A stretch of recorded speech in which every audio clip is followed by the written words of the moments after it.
آیت نمبر 33 پر گفتگو کرتے ہوئے ہم نے عرض کیا تھا کہ انبیاء علیہم الصلاۃ والسلام پر بھی موت آتی ہے، لیکن موت آتے ہی جہان چینج ہو جاتا ہے، وہ عالم برزخ میں پہنچ جاتے ہیں، اور جو ہم کہتے ہیں تو زندہ ہے واللہ، تو زندہ ہے واللہ، اس کا مطلب بھی یہی ہے کہ وہ جہاں ہیں عالم برزخ میں، قبر انور میں وہ زندہ ہیں، لیکن زندہ یہی جسم مبارک ہے جو دنیا کا جسم ہے۔ اس پر ہم نے میرا خیال ہے 8 آیات کریمہ سے استدلال کیا تھا کہ جب کافر قبر میں جاتا ہے تو اس کے جسم کو عذاب ہوتا ہے، روح کو بھی جسم کو بھی۔ ظاہر ہے عذاب ہونا اس بات کی دلیل ہے کہ اس کے اندر اتنی حیات موجود ہے جس سے وہ درد، الم، تکلیف کا احساس کر سکے۔ جب کافروں کا یہ حال ہے، وہ بالکل فنش نہیں ہوتے، تو جو نبیوں کے نبی ہیں، سرکار ہیں، ان کی عظمتیں کون بیان کر سکتا ہے؟ یہاں ایک سوال آیا تھا کہ اس دنیا میں نبی کریم علیہ السلام مکلف تھے، اللہ کی طرف سے حکم تھا ہماری وحی آگے پہنچاؤ، نمازیں پڑھو، روزے رکھو، حج بھی کرو، یعنی شریعت مطہرہ کے احکامات کے پابند تھے۔ جس طرح ہم پابند ہیں تو سرکار بھی اپنی حیثیت کے مطابق مکلف تھے، پابند تھے۔ تو کیا قبر انور میں بھی وہ مکلف ہیں ان تمام احکامات کے؟ تو یہ بھی سمجھ لیجئے،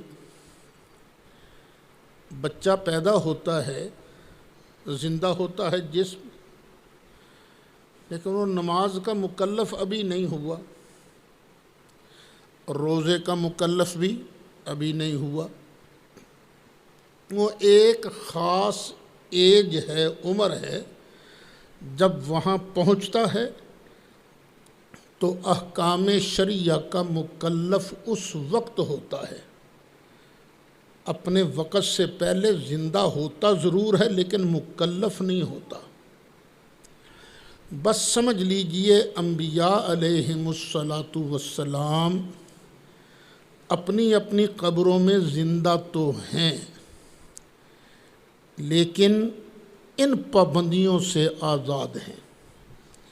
ہم نماز پڑھتے ہیں کیوں؟ ہم پر فرض ہے۔ ہم قرآن پڑھتے ہیں، تلاوت کرتے ہیں کیوں؟ ثواب ہے۔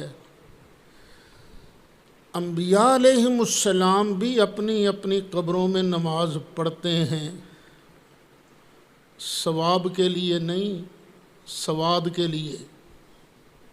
ان کو لذت آتے، تلذذ کے لیے۔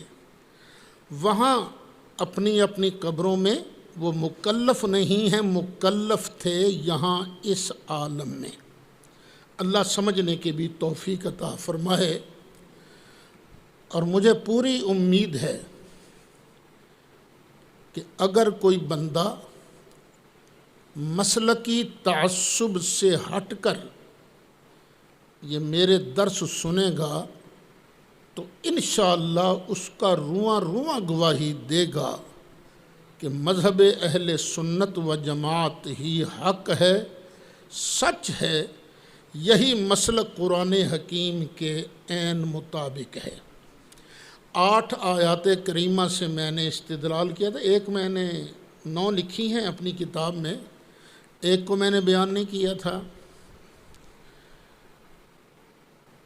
پھر بحث شروع ہوئی تھی، یہ جو عذاب ہوتا ہے یہ صرف روح کو ہوتا ہے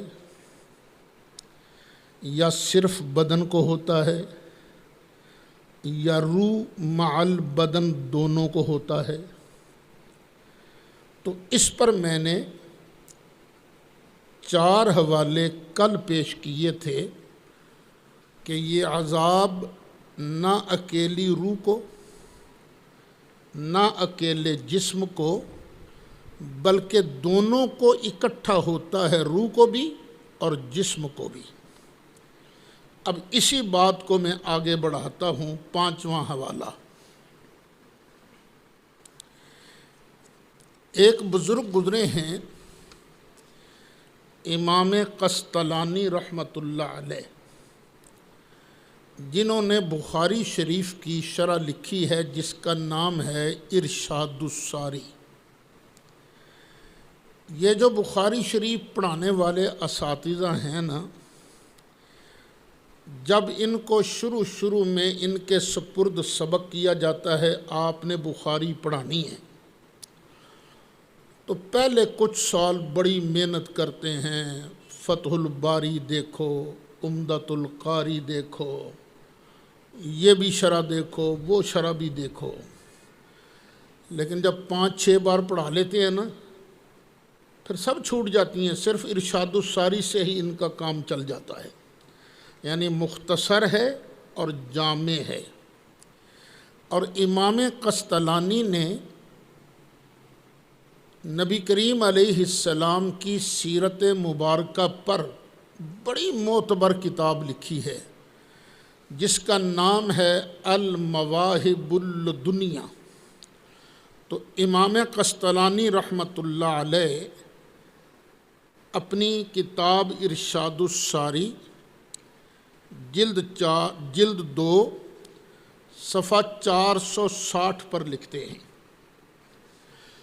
اور امام قسطلانی کی عبارت کو نقل کیا ہے ایک بڑے معروف وہابی عالم علامہ نواب صدیق حسن خان بھوپالی نے، یہ بھی بہت بڑے عالم تھے اہل حدیثوں کے۔ عبارت قسطلانی کی ہے، ارشاد الساری کے اندر بھی موجود ہے، اور نواب صاحب کی اپنی کتاب جو ہے عون الباری اس کے اندر بھی یہ موجود ہے، اس کا ترجمہ سماعت کر لیجئے۔ نواب صاحب کہتے ہیں امام قسطلانی نے کہا کہ عذاب قبر کے ثبوت پر کتاب و سنت کے بے شمار دلائل موجود ہیں، اور اہل سنت کا اس پر اجماع ہے، اور عقل بھی اس میں مانع نہیں کہ اللہ تعالی جسم کے کسی ایک جزو یا تمام اجزاء میں حیات کو دوبارہ پیدا فرما دے، پھر اس کو ثواب و عذاب کرے۔ جب عقل بھی مانے نہیں اور شرع میں بھی یہ چیز وارد ہوئی ہے تو اس کو قبول کرنا اور اس پر اعتقاد رکھنا واجب ہے، یعنی یہ نہیں کہ ہم اس کو مانیں گے نہیں، ماننا واجب ہے۔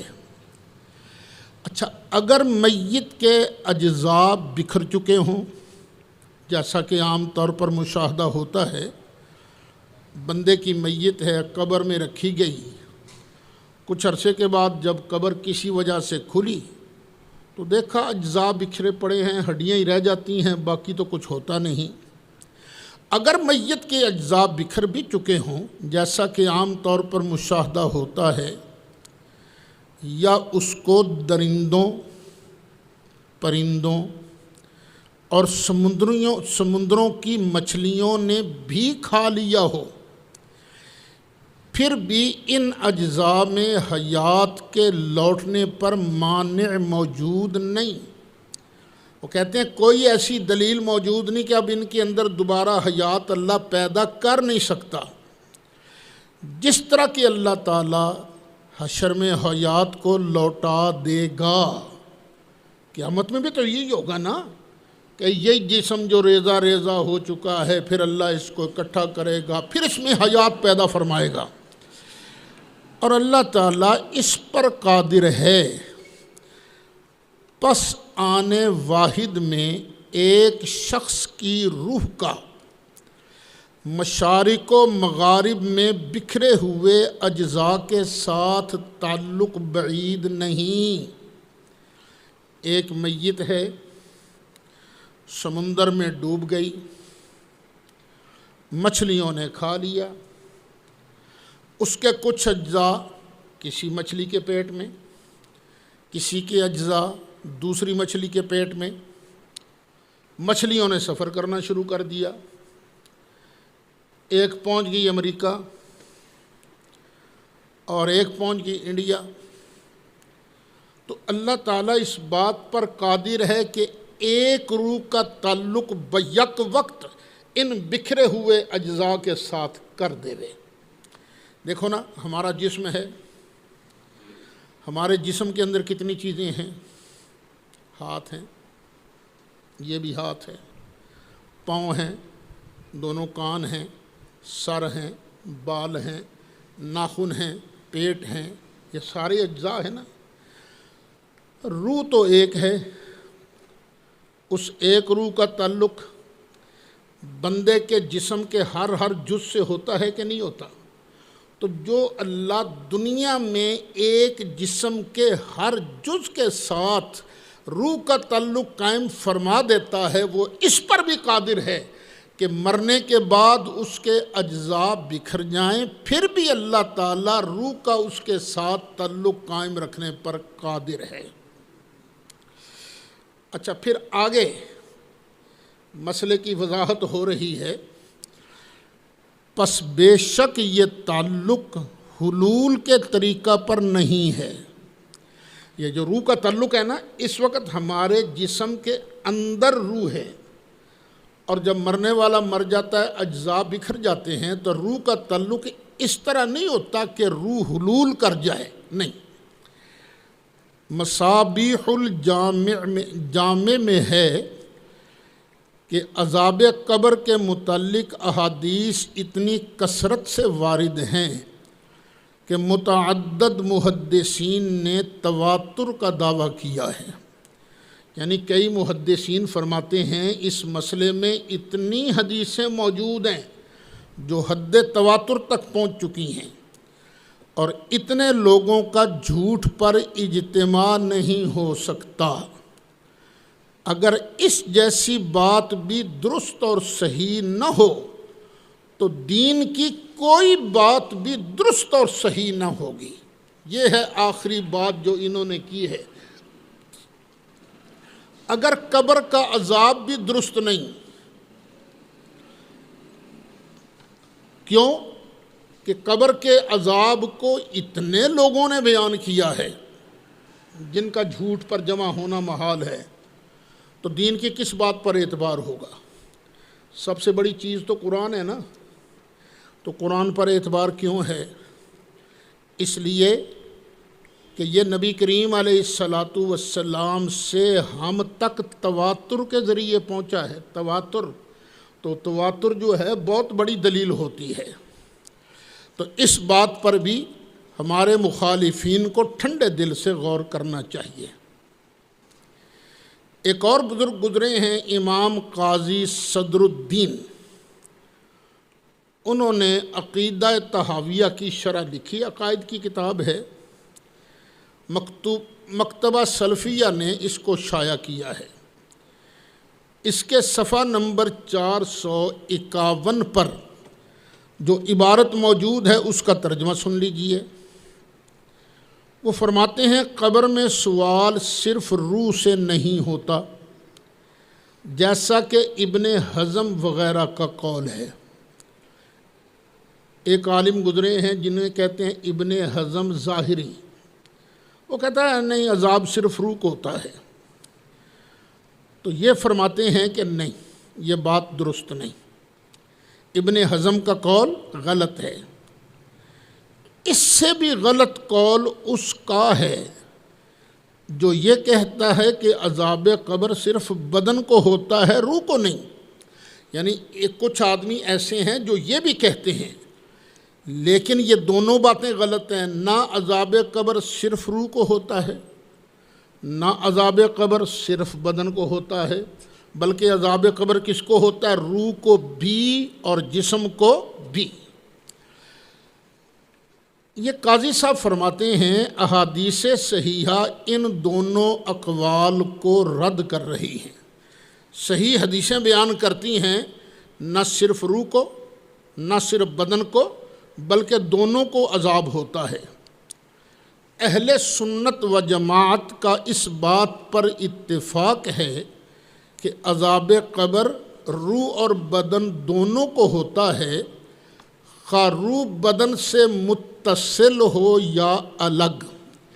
یہ لوگ جو ہیں نا حیات نبی کے، حیات انبیاء کے منکر، خام خواہ ایک غیر متعلق بحث، بتاؤ روح کدھر ہے، اندر ہے باہر، کہاں ہے روح، اور تمہیں اس سے کیا لینا دینا؟ دیکھو وہ باڈی زندہ ہے کہ نہیں دی، خواہ روح اندر ہو یا روح کا اتصال ہو، انبیاء علیہ الصلاۃ والسلام کے اجساد مطہرہ زندہ ہیں، روح کا تعلق ہوتا ہے۔ پھر آگے لکھتے ہیں خوب اچھی طرح جان لیجئے کہ عذاب قبر عذاب برزخ ہی ہے۔ جو بھی مستحق عذاب مر جائے اسے اس کا حصہ پہنچتا ہے، خواہ اسے قبر ملے یا نہ ملے۔ درندوں نے اسے کھا لیا ہو یا جل کر راکھ ہو جائے، ہوا میں ذرات بکھر جائیں، سولی دیا جائے یا سمندر میں غرق ہو جائے، اس کی روح اور بدن کو ایسا ہی عذاب پہنچتا ہے جیسے کہ قبر میں پڑے ہوئے کو۔ تو یہ عبارت بھی پکار پکار کر کہہ رہی ہے کہ قبر کے اندر گنہگار کافر جو ہے اس کو عذاب ہوتا ہے، جسم کو بھی اور روح کو بھی۔ جسم کو عذاب ہونا اس بات کی دلیل ہے یہ فنش نہیں ہوا، اس کے اندر اتنی زندگی موجود ہے جس سے وہ سزا کا پھینٹے کا ادراک اور احساس کر رہا ہے۔ ایک اور دیوبندی عالم ہیں جن کا نام ہے علامہ رشید احمد گنگوہی، ان کا ایک حاشیہ ہے، ترتیب دیا ہے مولانا زکریا نے، نام ہے اس کا الکوکب الدری۔ اس میں وہ لکھتے ہیں صفحہ 325 پر، روح کا اتصال جسم کے ساتھ ہوتا ہے۔ عربی عبارت میں ترجمہ سنا رہا ہوں، اس لیے دونوں کو عذاب ہوتا ہے۔ روح اگرچہ جسم سے خارج ہی کیوں نہ ہو، پھر بھی روح جسم کے ساتھ ہی درد و الم محسوس کرتی ہے، خواہ جسم کے اندر نہ بھی ہو، لیکن اس کا تعلق ایسا ہوتا ہے، کوڑا پڑا اتھوڑا پڑا باڈی کو، جسم نے بھی تکلیف محسوس کی اور روح نے بھی تکلیف محسوس کی ہے۔ ایک اور بڑے عالم مشہور گزرے ہیں حافظ ابن قیم۔ حافظ ابن قیم بہت بڑا نام ہے اہل علم کے حلقوں میں، حافظ ابن تیمیہ کے شاگردوں میں سے ہیں۔ وہ لکھتے ہیں اپنی کتاب الروح کے اندر صفحہ 96، ان مذہب سلف الامت و ائمتہا، کہ جو امت مسلمہ گزر چکی ہے ان کا بھی عقیدہ یہی ہے اور ان کے اماموں کا بھی عقیدہ یہی ہے، کیا؟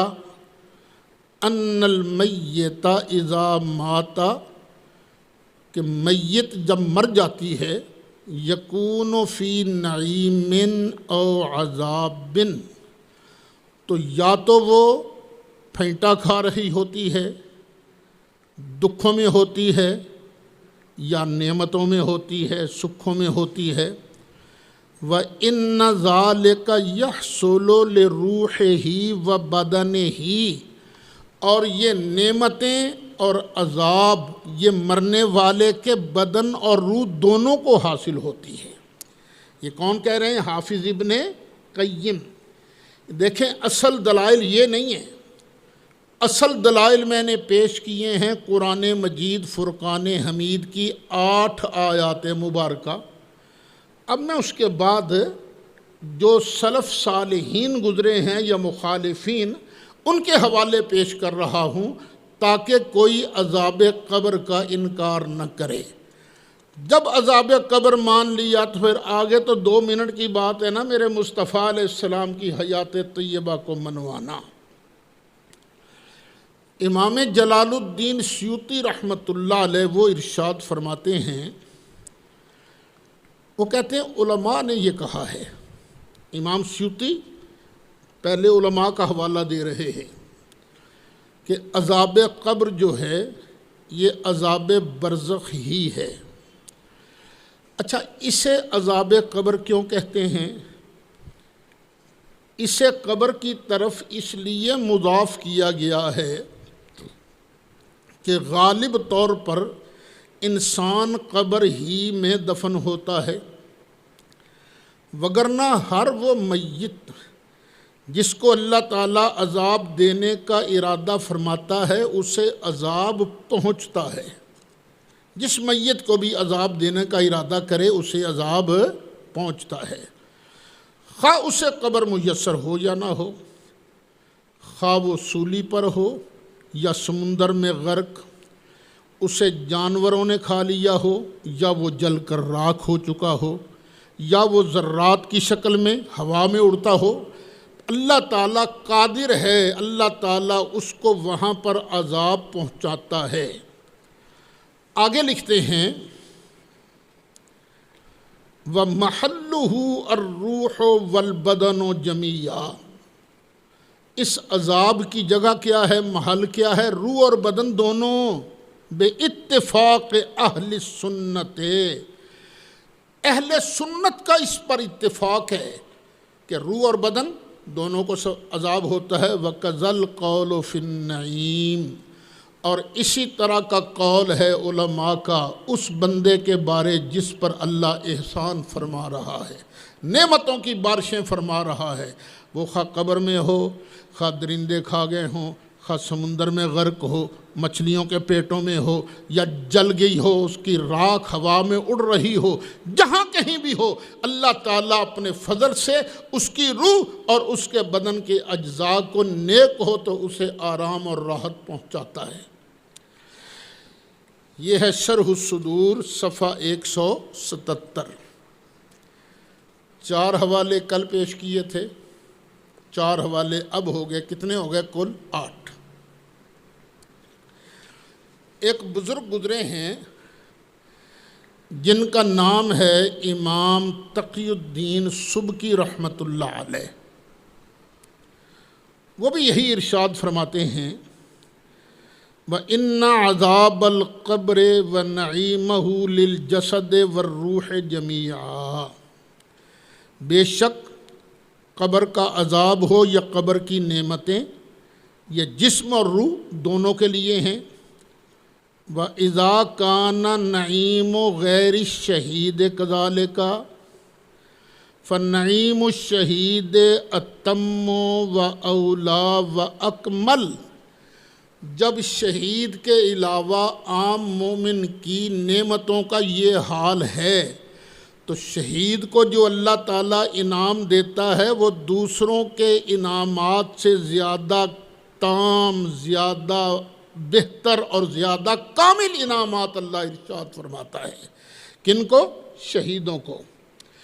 یہ حوالہ ہے شفاء السقام صفحہ 194، مطبوعہ مکتبہ نوریہ۔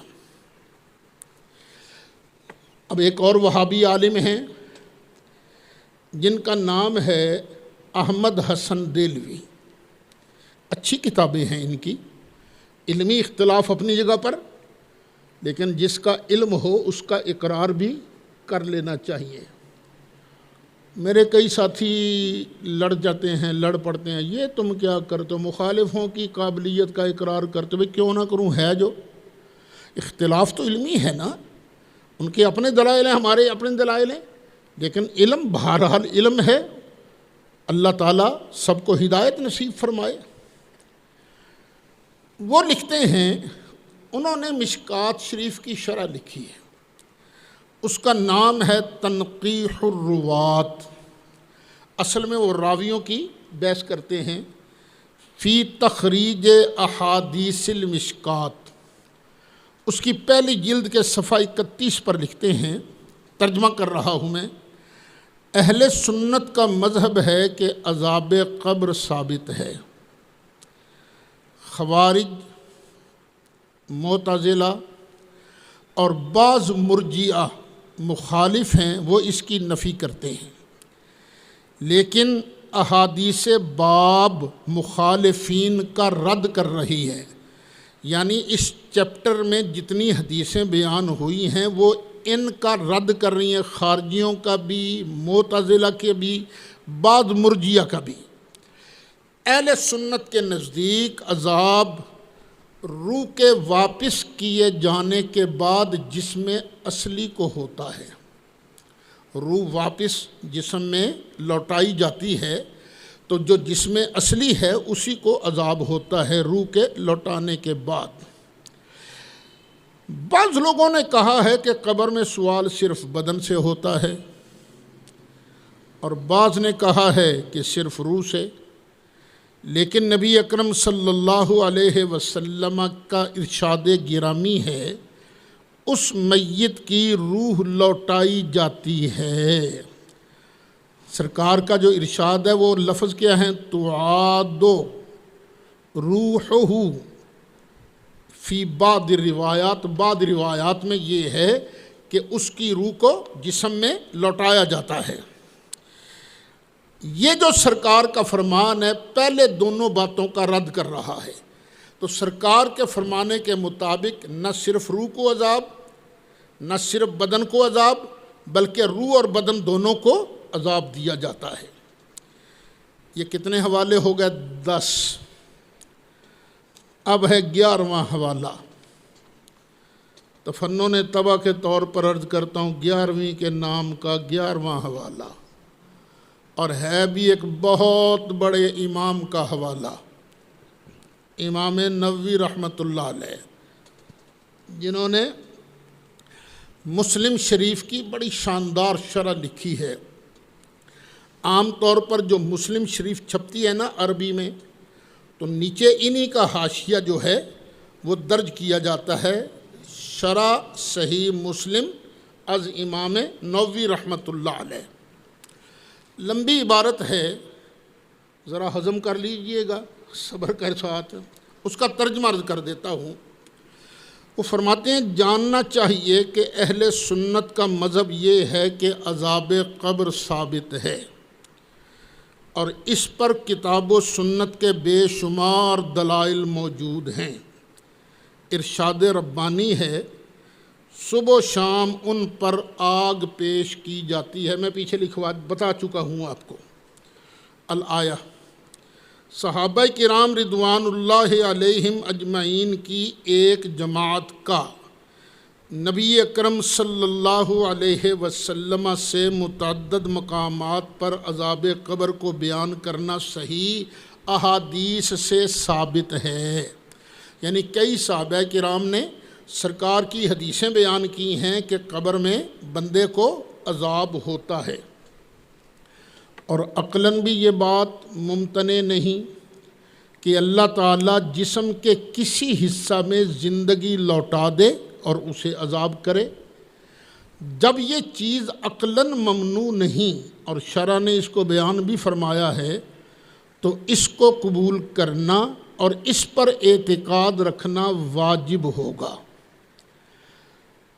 اچھا، آگے لکھتے ہیں کہ امام مسلم نے یہاں متعدد احادیث مندرجہ ذیل اشیاء کے ثبوت میں نقل کی ہیں۔ نمبر 1 عذاب قبر، عذاب قبر کی حدیثیں نقل کی ہیں۔ نمبر 2 نبی اکرم صلی اللہ علیہ وسلم کا مقبور کے عذاب کی آواز کو سننا، جو بندہ قبر میں ہے اس کو جو پھینٹا لگ رہا ہے سرکار نے ان کی آوازوں کو سنا ہے، یہ حدیثیں موجود ہیں۔ نمبر 3 مردوں کا اپنے دفن کرنے والوں کے جوتوں کی آہٹ سننا، یہ بھی حدیث ہے کہ مردہ دفن کرنے والے کے جوتوں کی آہٹ کی آواز بھی سنتا ہے۔ نمبر 4 نبی اکرم صلی اللہ علیہ وسلم کا بدر کے کنویں میں پڑے ہوئے مردہ کافروں سے کلام فرمانا، یہ بھی حدیث میں ہے نا کہ سرکار 3 دن کے بعد کنویں پر آ گئے، تو یہ کلام فرمانا کس بات کی دلیل ہے؟ پھر نبی کریم علیہ السلام کا حضرت عمر رضی اللہ عنہ سے فرمانا کہ تم ان مردہ کافروں سے زیادہ نہیں سنتے، یہ بھی حضرت عمر کو فرمایا، بخاری شریف کے اندر حدیث موجود ہے۔ 6 فرشتوں کا میت کو قبر میں بٹھانا، اس سے سوال کرنا، میت کا جواب دینا، میت کے لیے قبر کا کھلنا، صبح و شام میت پر اس کا ٹھکانہ پیش ہونا۔ آگے فرماتے ہیں امام نووی، اس کی شاندار شرح کتاب الصلاۃ اور کتاب الجنائز میں گزر چکی ہے۔ فرماتے ہیں میں پہلے اس پر بحث کر چکا ہوں۔ پھر آگے لکھتے ہیں ساری بحث کا مقصود یہ ہے کہ اہل سنت کا مذہب یہ ہے کہ عذاب قبر ثابت ہے۔ خوارج، بڑے بڑے معتزلہ اور چند مرجئہ نے اس سے اختلاف کرتے ہوئے عذاب قبر کی نفی کی ہے۔ پتہ چلا عذاب قبر کی نفی سنی نہیں کرتا، یہ کون عذاب قبر کی نفی کرتا ہے؟ کچھ مرجئہ، معتزلہ اور خارجی۔ پھر اہل سنت کے نزدیک جسم اصلی کو ہی عذاب ہوتا ہے، یہ جو بندے کا جسم ہے نا دنیا کے اندر، یہ ہے جسم اصلی، اسی کو عذاب ہوتا ہے، خواہ پورے جسم کو ہو یا بعض حصہ کو، ہوتا اسی جسم کو ہے۔ روح کے اعادہ کے ساتھ، یعنی روح واپس لوٹائی جاتی ہے۔ اس مسئلہ میں محمد بن جریر، عبداللہ بن کرام اور ایک گروہ نے اختلاف کیا ہے، یعنی وہ کہتے ہیں کہ روح نہیں لوٹائی جاتی، وہ کہتے ہیں کہ روح کے اعادہ کی شرط نہیں ہے۔ ہمارے اصحاب کہتے ہیں کہ یہ بات غلط فاسد ہے، اس لیے کہ درد کا احساس یہ صرف زندہ کو ہوتا ہے، دوسرے کو نہیں، اور زندگی کس سے ہوتی ہے؟ روح سے۔ روح اندر ہو تو بندہ زندہ، روح نہ ہو تو بندہ مردہ۔ ہمارے اصحاب یہ بھی کہتے ہیں کہ میت کے اجزاء اگرچہ بکھر چکے ہوں، جیسا کہ عام طور پر ہم مشاہدہ کرتے ہیں، یا اس کو درندے یا سمندر کی مچھلیاں یا اسی طرح کی کوئی اور چیز کھا جائے، یہ تمام چیزیں جسم کے اعضاء کو عذاب ملنے سے نہیں روکتیں۔ جس طرح اللہ تعالیٰ حشر میں روح لوٹانے پر قادر ہے، وہی اللہ تعالیٰ پورے جسم میں یا کسی جزء میں بھی حیات لوٹانے پر قادر ہے، خواہ اسے درندوں نے کھا لیا ہو یا سمندر کی مچھلیوں نے۔ اب آگے امام نووی ایک سوال خود قائم کر کے پھر اس کا جواب بھی خود ہی دیتے ہیں۔ سوال کیا ہے؟ ہم اکثر دیکھتے ہیں کہ میت قبر میں ویسی کی ویسی پڑی ہوئی ہے، قبر کھلی، دیکھا میت ویسے پڑی ہوئی ہے، نہ اسے عذاب نہ ثواب کوئی پتہ نہیں چلتا۔ اس پر سوالات بٹھائے جانے، لوہے کے ہتھوڑوں سے مارے جانے کا کوئی اثر نہیں نظر آتا؟ یہ سوال ہے۔ آپ کس طرح کہتے ہیں کہ اس کو ہتھوڑے بھی پڑ رہے ہیں، بٹھایا بھی گیا ہے؟ یہ ایک سوال ہے، اس کا جواب وہ فرماتے ہیں یہ تمام چیزیں ممتنع نہیں ہیں، یہ سب ہو سکتی ہیں کہ اگر ہمیں نظر نہیں آتی تو واقع میں موجود نہیں ہیں، بلکہ عادتاً اس کی مثال موجود ہے۔ جیسے کہ میں نے کل بتایا تھا کہ ایک شخص حالت نیند میں لذت، درد، تکلیف اٹھا رہا ہے، لیکن ہمیں نہ تو اس کی لذت کا احساس ہوتا ہے نہ ہی تکلیف کا۔ اسی طرح جاگتا ہوا آدمی کسی بات کو سن کر اس میں غور و فکر کر کے لذت یا درد، تکلیف اٹھا رہا ہوتا ہے، اور اس کے ساتھ ہی بیٹھنے والا اس لذت یا تکلیف کا مشاہدہ نہیں کر رہا ہوتا۔ یہ بات بھی سمجھ لیجیے کیا کہا انہوں نے۔ محفل سجی ہوئی ہے، ایک بندہ تقریر کر رہا ہے، تقریر ایک ہی ہو رہی ہے، اور ایک آدمی اسی تقریر کو سن کر نہ مزے لے رہا ہے۔ نعت شریف کا شعر سنا، سننے والا مزے لے رہا ہے، ساتھ وہ بیٹھا ہوا آدمی اس پر اثر ہی کوئی نہیں، اس کو پتہ ہی نہیں کہ یہ بندہ کتنے مزے لے رہا ہے۔ ایک بندہ جو ہے اس کو کسی بات نے بڑا دکھ دیا، تکلیف ہوئی اسے بات سن کر، ساتھ بیٹھے ہوئے آدمی کو پتہ ہی نہیں ہے۔ تو یہ کہنا کہ چونکہ ہمیں نظر نہیں آتا اس لیے ہم اس لذت کو، اس تکلیف کو نہیں مانتے، امام نووی فرماتے ہیں یہ بات غلط ہے، یہ سامنے کی چیز موجود ہے۔ اب وہ ایک اور دلیل دیتے ہیں، کہتے ہیں دیکھو جبریل علیہ السلام نبی کریم علیہ السلام کے پاس وحی لے کر حاضر ہوتے تھے، لیکن حاضرین کو اس کا ادراک نہیں ہوتا تھا۔ یہ سب کچھ ظاہر و جلی ہے۔ وہ شاید جمعے میں آئے گی تفسیر۔ نبی کریم علیہ السلام حضرت اسامہ بن زید رضی اللہ عنہ آپ کی ران پر سر انور رکھ کر لیٹے ہوئے تھے، دیگر صحابہ بھی موجود تھے۔ وہ آیات مبارکہ نازل ہوئی نا کہ وہ لوگ جو باہر نہیں نکلتے بیٹھے رہتے ہیں گھروں میں جہاد کے لیے، تو ان کے لیے جائز نہیں ہے۔ وہ جمعے کو میں نے بیان کی تھی آیتیں۔ ایک صحابی ہیں جن کا نام ہے حضرت عبداللہ ابن ام مکتوم، وہ حاضر ہو گئے، یا رسول اللہ صلی اللہ علیہ وسلم، آقا مجھے تو نظر ہی کچھ نہیں آتا، میں تو نابینا ہوں، آقا میرے لیے کیا حکم ہے؟ ادھر عرض کی، ادھر جبریل وحی لے کر آ گئے۔ فرمایا غیر اولی الضرر، اتنا جملہ جبریل وحی لے کر آیا۔ یہ مسئلہ ان کے لیے نہیں ہے جو مجبور ہیں، مجبوروں کا مسئلہ الگ ہے۔ اچھا باقی صحابہ بیٹھے ہوئے ہیں، کسی کو نہیں پتہ چلا کہ جبریل آیا ہے، وحی لے کر آیا۔ صرف حضرت اسامہ فرماتے ہیں جب سرکار نے یہ فرمایا نا تو میری ران پر اتنا بوجھ پڑا، مجھے لگا کہ شاید میری ران کی ہڈی ٹوٹنے والی ہے۔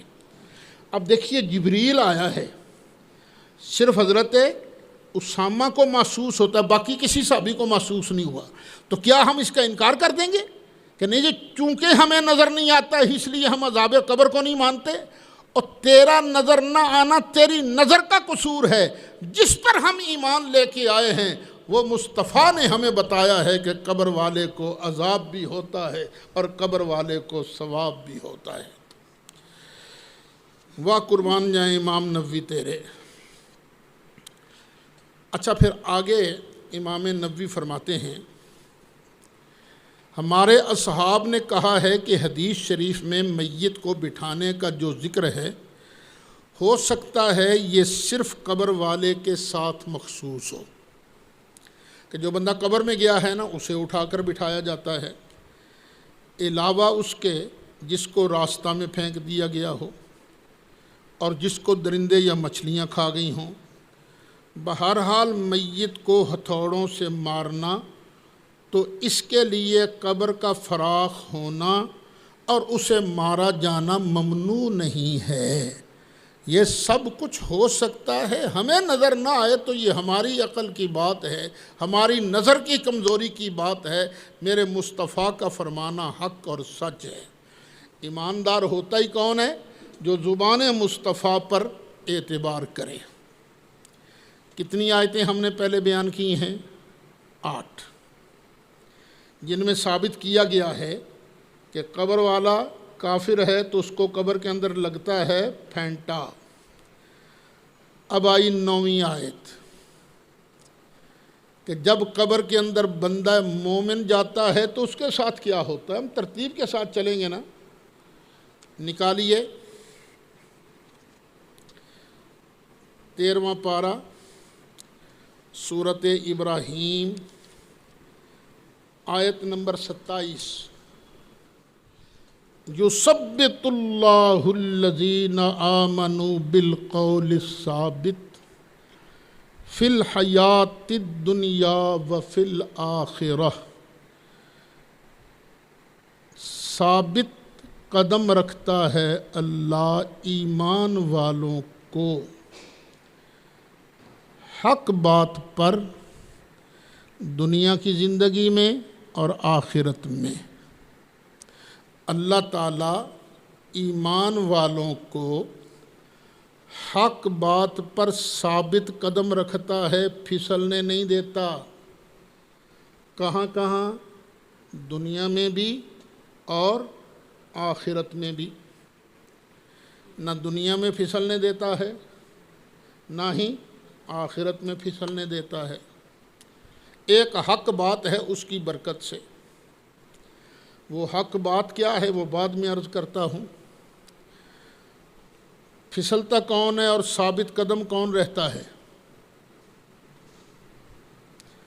ثابت قدم وہی رہتا ہے، پھسلتا وہی نہیں نا جس کے اندر زندگی ہو۔ یہ تو زندے کی شان ہے نا، نہیں پھسلنا یا پھسلنا، یہ زندے کی شان ہے۔ تو دنیا کی زندگی میں، آخرت کی زندگی میں ایک حق بات کی وجہ سے اللہ تعالیٰ ایمان والے کو پھسلنے نہیں دیتا۔ ترجمہ سمجھ لیا نا؟ اب آگے چلو۔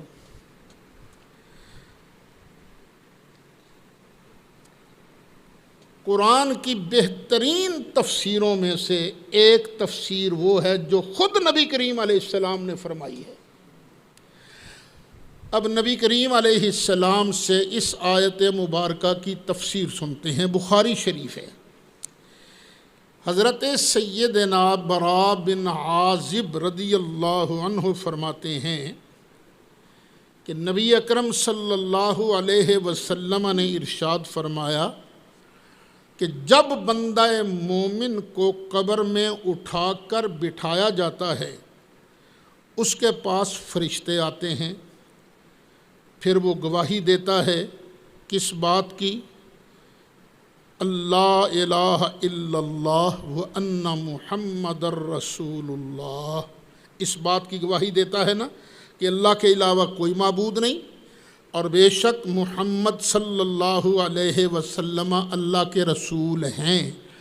نبی مکرم شفیع معظم جان دو عالم صلی اللہ علیہ وسلم نے ارشاد فرمایا، یہی معنی ہے ارشاد خداوندی، یثبت اللہ الذین آمنوا بالقول الثابت فی الحیاۃ الدنیا وفی الآخرہ۔ تو اب سرکار آخرت سے مراد کیا لے رہے ہیں؟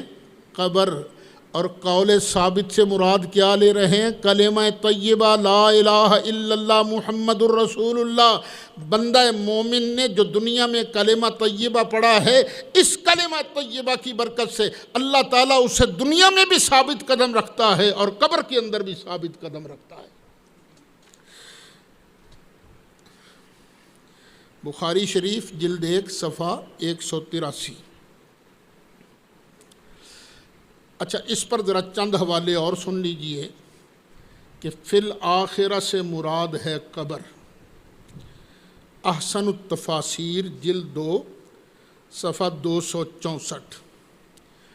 میں مخالفین کی تفسیروں کے حوالے اس لیے دیتا ہوں کہ اگر کوئی مخالف منصف مزاج ہے تو وہ سن لے اور یہ سمجھ لے کہ سید اسد جو تگ و دو کر رہے ہیں نا کہ ساری امت ایک پلیٹ فارم پر اکٹھی ہو جائے، یہ اسی کا شاخسانہ ہے کہ بھئی ہم مسئلے وہ بیان کرتے ہیں جس پر الحمدللہ اہل سنت کا اتفاق ہوتا ہے۔ معارف القرآن، یہ مولانا کاندلوی والی، جلد 4 صفحہ 136۔ ابن جریر جلد 13 صفحہ 142۔ روح المعانی جلد 13 صفحہ 217۔ تفسیر خازن اور معالم التنزیل، یہ دونوں اکٹھی چھپی ہوئی ہیں، جلد 2 صفحہ 42۔ امام رازی کی تفسیر کبیر جلد 13 صفحہ 122۔ مظہری تفسیر مظہری جلد 5 صفحہ 268۔ تفسیر قرطبی جلد 9 صفحہ 362۔ یہ اتنی معتبر تفسیریں ہیں جن میں ابن جریر کی تفسیر بھی ہے جسے امام المفسرین کہا جاتا ہے۔ باقی تفسیریں بزرگوں کی تفسیریں ہیں، ان سب نے اسی حدیث کے پیش نظر کہا کہ اللہ تعالیٰ کلمہ طیبہ کی برکت سے بندہ مومن کو دنیا میں بھی پھسلنے نہیں دیتا اور قبر میں بھی پھسلنے نہیں دیتا۔ ایک اور بڑے مشہور دیوبندی عالم ہیں مولانا مفتی محمد شفیع صاحب، یہ مولانا رفیع عثمانی صاحب، مولانا تقی عثمانی صاحب کے والد، ان کی بھی تفسیر ہے، بڑی اچھی تفسیر ہے معارف القرآن، اختلاف اپنی جگہ۔ وہ لکھتے ہیں کہ حدیث یہ ہے کہ رسول کریم صلی اللہ علیہ وسلم نے فرمایا جب قبر میں مومن سے سوال کیا جائے گا تو ایسے ہولناک مقام اور سخت حال میں بھی وہ بتائید ربانی اس کلمہ پر قائم رہے گا۔ قبر کا ماحول بڑا وحشت ناک ہوگا اور ڈراؤنی شکلوں والے فرشتے ہوں گے، قبر میں اندھیرا ہوگا۔ من ربوں کا، تیرا رب کون ہے؟ دیکھو نا سوال ہوا ماحول کتنا ہے، تو وہ اسی کلمے پر قائم رہے گا اور لا الہ الا اللہ محمد الرسول اللہ کی شہادت دے گا۔ اور پھر فرمایا نبی کریم علیہ السلام نے کہ ارشاد قرآنی یثبت اللہ الذین آمنوا بالقول الثابت فی الحیات الدنیا وفی الآخرہ کا یہی مطلب ہے۔ یہ روایت حدیث حضرت براء بن عازب رضی اللہ عنہ نے نقل فرمائی ہے۔ اسی طرح تقریباً 40 صحابہ کرام رضوان اللہ علیہم اجمعین سے معتبر اسانید کے ساتھ اسی مضمون کی حدیثیں منقول ہیں، یعنی 40 سے زیادہ صحابہ کرام جس حدیث کو نقل کریں اس حدیث کا مرتبہ کیا ہوگا، جن کو امام ابن کثیر نے اس جگہ اپنی تفسیر میں جمع کیا ہے۔ یعنی تفسیر ابن کثیر میں 40 صحابہ کرام یہ بیان فرما رہے ہیں یثبت اللہ الذین آمنوا بالقول الثابت فی الحیات الدنیا وفی الآخرہ۔ اس جگہ آخرت سے مراد ہے قبر اور قول ثابت سے مراد ہے کلمہ شریف لا الہ الا اللہ محمد الرسول اللہ۔ پھر آگے فرماتے ہیں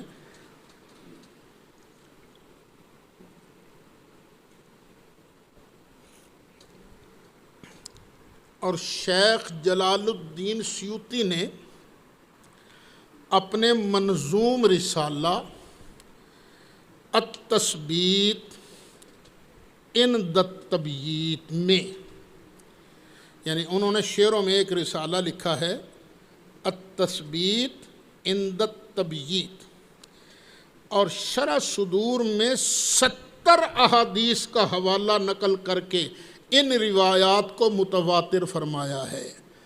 قرآن کے اندر لفظ کیا ہے؟ یثبت اللہ الذین آمنوا بالقول الثابت فی الحیات الدنیا وفی الآخرہ۔ سرکار آخرت کا معنی کیا بیان کر رہے ہیں؟ قبر۔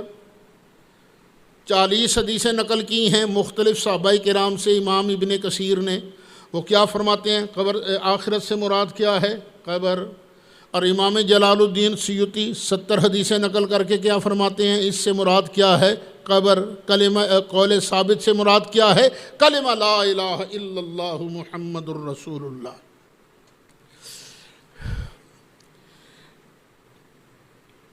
یہ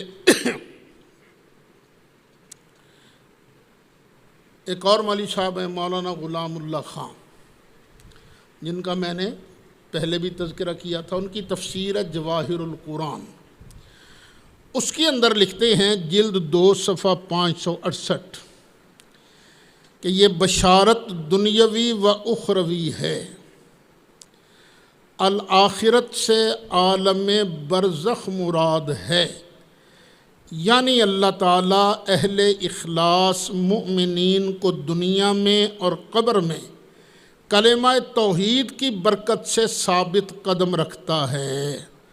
یہ جی دو بندیوں کے دونوں گروپ آ گئے اس کے اندر۔ اب یہ ساری بحث سننے کے بعد اب رزلٹ کیا نکلتا ہے؟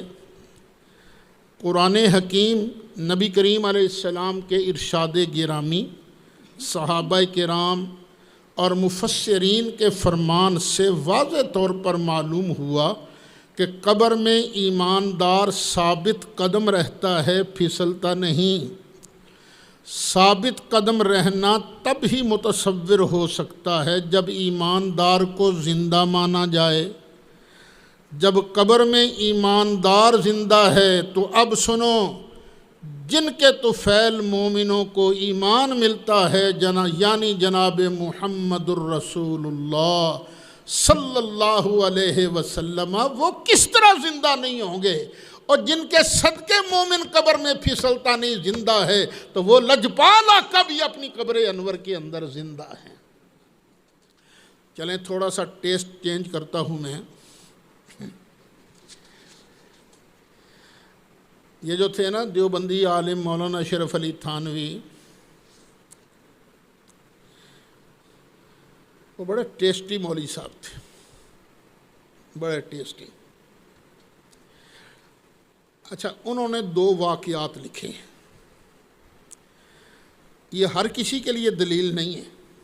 یہ جو 2 واقعات ہیں نا، یہ صرف تھانوی صاحب کے مریدوں کے لیے، ان کے ماننے والوں کے لیے، ان کے لیے میں ذرا ان کے مزاج کو خوش کرنے کے لیے یہ 2 واقعات لگا ہوں بیان کرنے۔ تھانوی صاحب کہتے ہیں 7 سنابل، ایک تصوف کی کتاب ہے جس کا نام ہے 7 سنابل، اور بعض حضرات تو اس کتاب کا نام لیتے ہوئے 7 سنابل شریف کہتے ہیں۔ 7 سنابل کتاب میں قاضی حمید الدین ناگوری سے نقل کرتے ہیں۔ ایک بزرگ گزرے ہیں ناگور کے، قاضی حمید الدین، ان سے روایت ہے، فرمایا کہ میں بعد دفن کرنے قطب الاقطاب کے ان کے مزار پر موجود تھا۔ قاضی صاحب کہتے ہیں حضرت خواجہ قطب الدین بختیار کاکی رحمت اللہ علیہ کو جب دفن کیا گیا تو میں ان کے مزار پر، ان کی قبر پر موجود تھا۔ میں نے بطور کشف دیکھا کہ منکر نکیر آ گئے۔ اگر قاضی حمید الدین ناگوری کی آنکھیں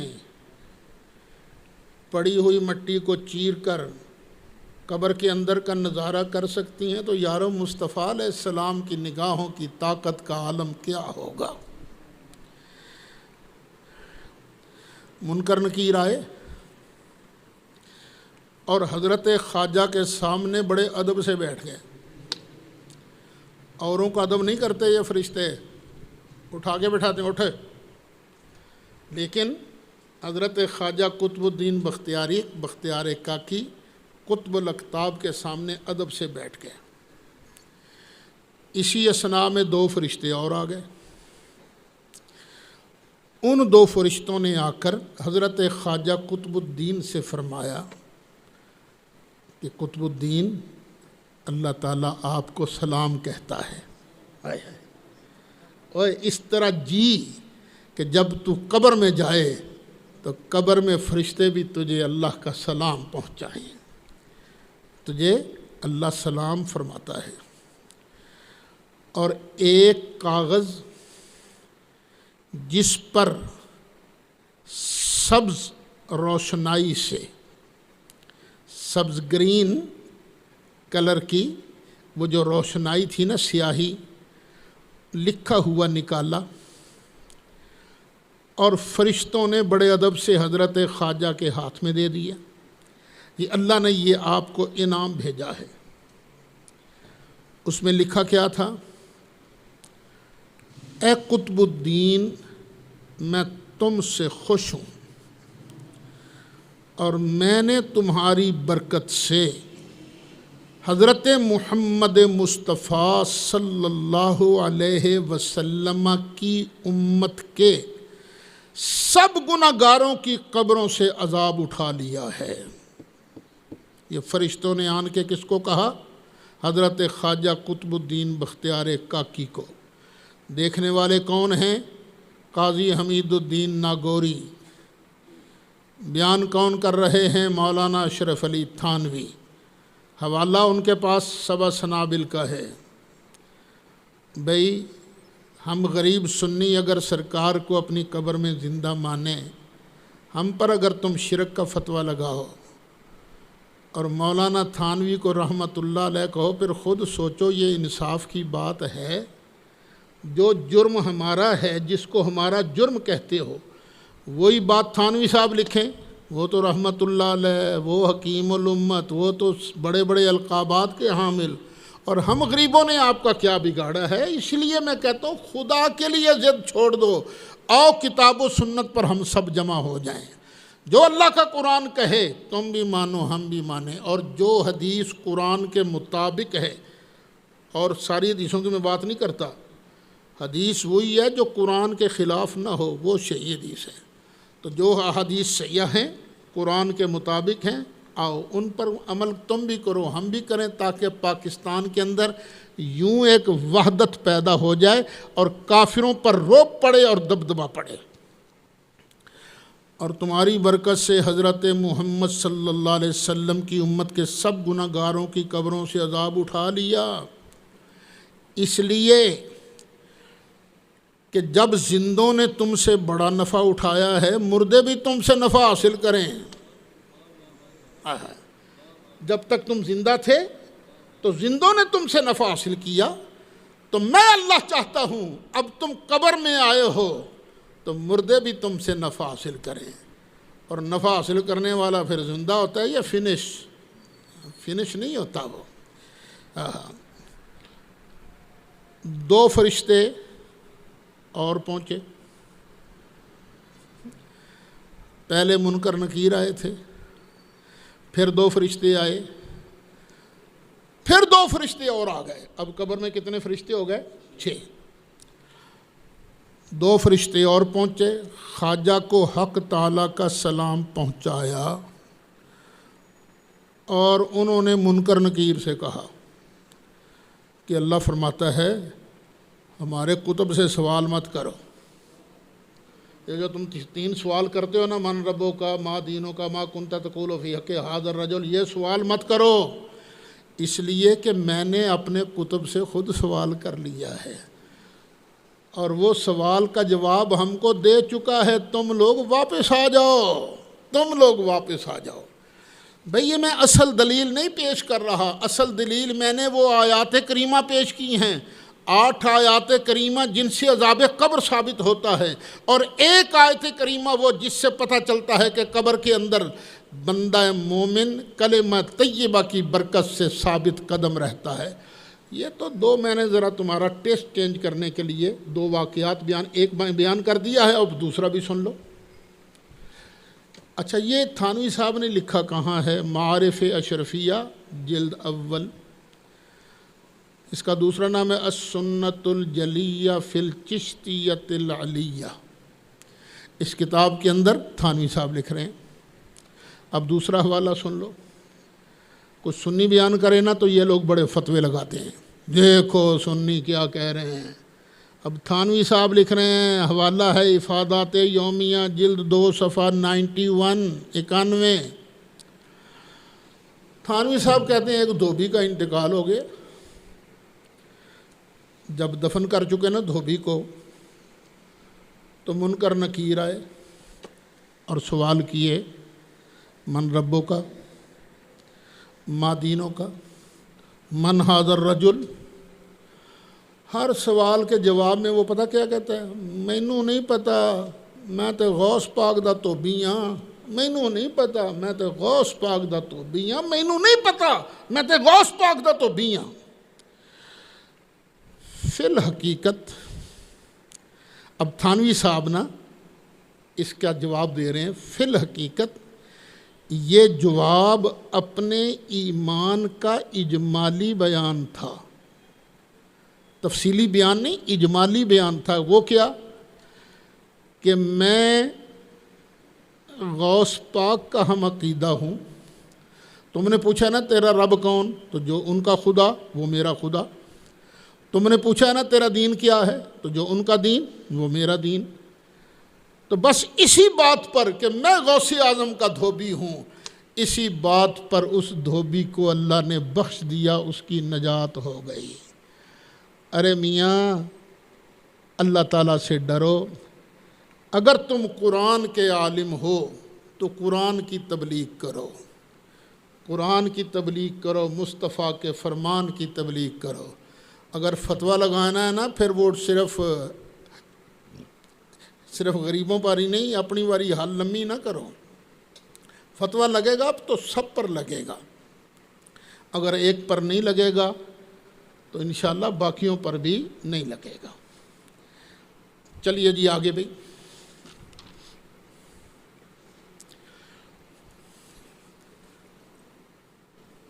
اچھا ٹائم ہو گیا بھائی، چلیں باقی کل صحیح۔ اب ہم ترتیب کے ساتھ چل رہے ہیں، پہلے کافروں کا قبر میں انجام، پھر مومن قبر میں کیا ہوتا ہے، اب شہیدوں کی بات آئے گی، شہیدوں کی۔ اس میں 3 آیتوں سے استدلال کروں گا شہداء کی زندگی کے بارے میں، 3 آیتوں سے۔ پھر اس کے بعد انبیاء علیہ الصلوۃ والسلام کی زندگی۔ مولا یصلی وسلم